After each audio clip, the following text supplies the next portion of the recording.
Alright, so let's talk about the ever controversial topic of, does gear matter? Some say yes, many say no. Well, in my opinion, I say maybe so. No idea what I just said there, but basically there are a lot of opinions on this topic. So let's talk about it.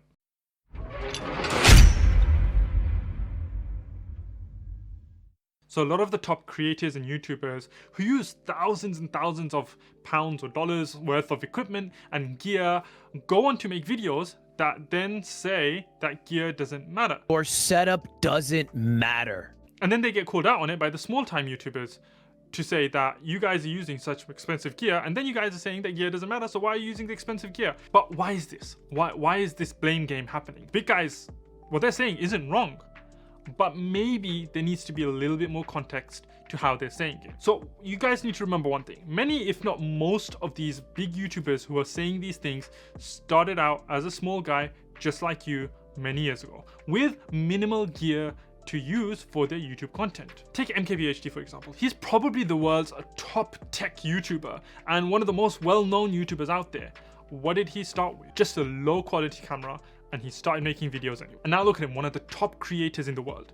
But he didn't get famous for what type of gear he used or the visual quality of his earlier videos. Like, I mean, have you seen some of his earlier videos and what they look like? My God. Okay, yeah, they were a very long time ago, and gear as it is today, smartphones as they are today, probably didn't exist back then. Well, not probably, they definitely didn't exist back then to the quality that we have access to right now. But that's not the point. It wasn't the visual quality of his videos that made him famous. It was the actual content in his videos that attracted people to come and watch him. And that's what made him into who he is today.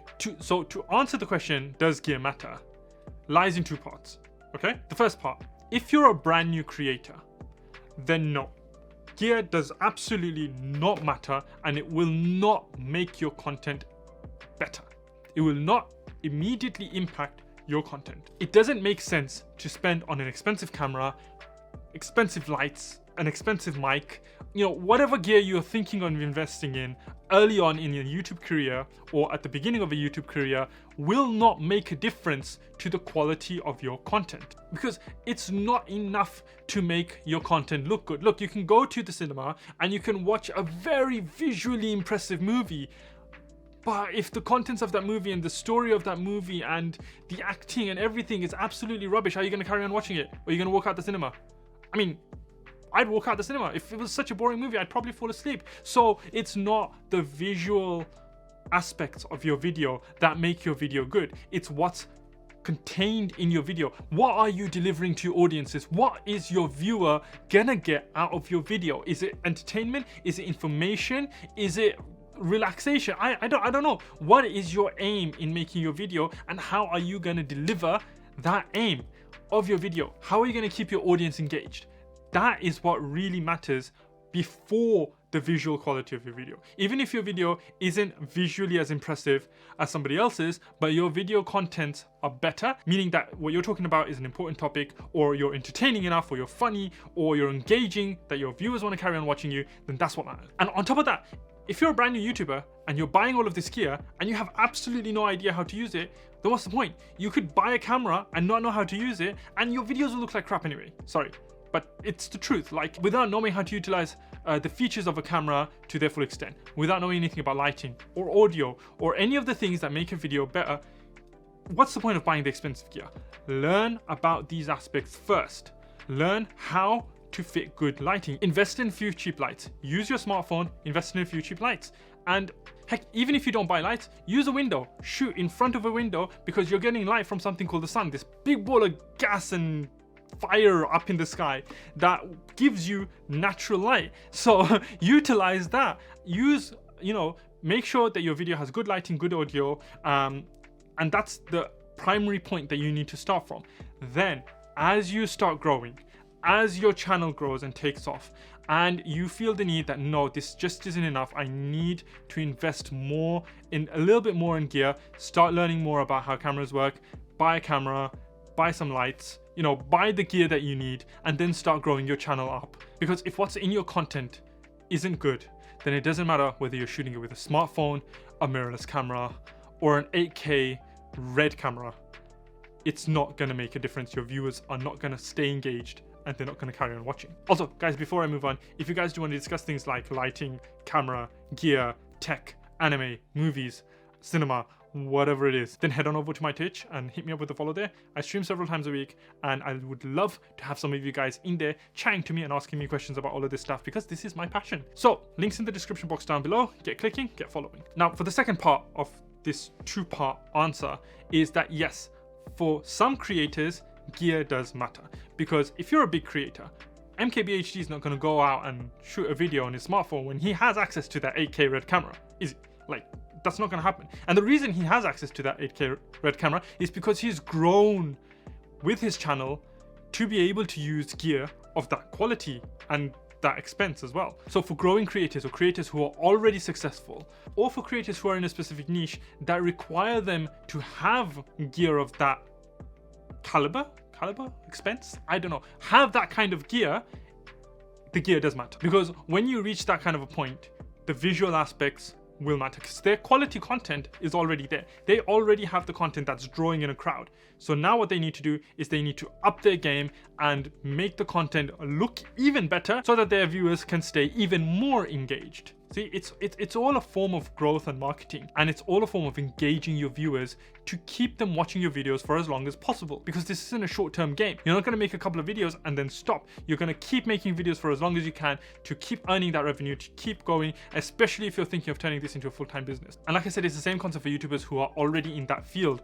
of tech and cameras and gear, like Peter McKinnon or MKBHD, or heck, even myself, where your channel or my channel is based around tech reviews and gear and, you know, talking about these kind of things, then yes, investing in gear and investing in tech isn't an overall bad thing, because that investment is going towards your channel anyway, because you're talking about the tech that you're investing in, you're discussing it, you're turning that into content itself.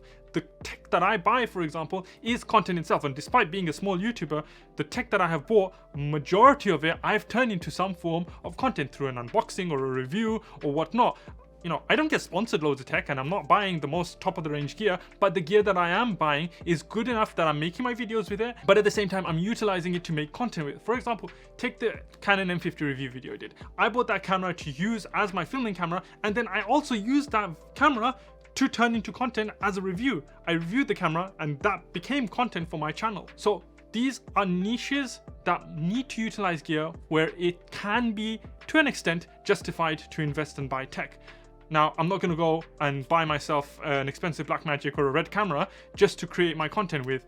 I'm still making do with what I've got. However, it's probably a little bit more than most starting YouTubers have, but that's just because of the way my channel is. Like, seriously, if I didn't have these cameras, it would be so hard to do certain things. Like, have you guys ever tried to do an unboxing with a smartphone on a small desk? It's really, really difficult. Like, super difficult. I'm telling you from experience myself. You can go watch my older videos.